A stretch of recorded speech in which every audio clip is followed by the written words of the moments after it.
Hello everyone, সবাইকে জানাই নমস্কার। অন্য জাতির প্রতি আন্তরিক শুভেচ্ছা অভিনন্দন।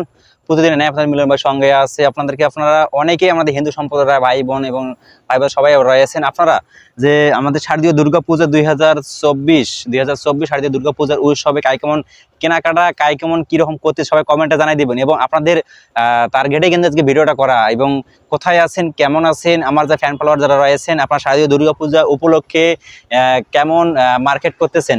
এবং আমাদের উত্তরবঙ্গে বিশেষ করে দেখা যাচ্ছে শারদীয় দুর্গাপূজা কিন্তু অনেক জমজমট হয়ে যায়। প্রায় দেখা যায় ডেকোরেশন অনেক কিন্তু যে শারদীয় দুর্গাপূজার কিন্তু যে বাজেটগুলো সেটা কিন্তু সব হাই লেভেলের বাজেট। কিন্তু আমাদের গ্রাম বাংলার কিন্তু দেখা যায় বেশিরভাগে আমাদের উত্তরবঙ্গে কিন্তু আমি বিশেষ করে উত্তরবঙ্গে কিন্তু ঘুরছি শারদীয় দুর্গাপূজায়, কিন্তু ঢাকাতেও কিন্তু ঘুরছি। কিন্তু ঢাকাতে এরকম আমাদের এলাকার যেরকম মজাটা ঢাকায় এরকম মজাটা নাই। অনেকে আপনারা যারা ঢাকায় যারা আমাদের ফ্যান ফলোয়ার যারা রয়েছেন, আমাদের হিন্দু সম্প্রদায় ভাই ব্রাদার যারা রয়েছেন, সবাই আপনারা আমাদের উত্তরবঙ্গে চলে যান। উত্তরবঙ্গের শারদীয়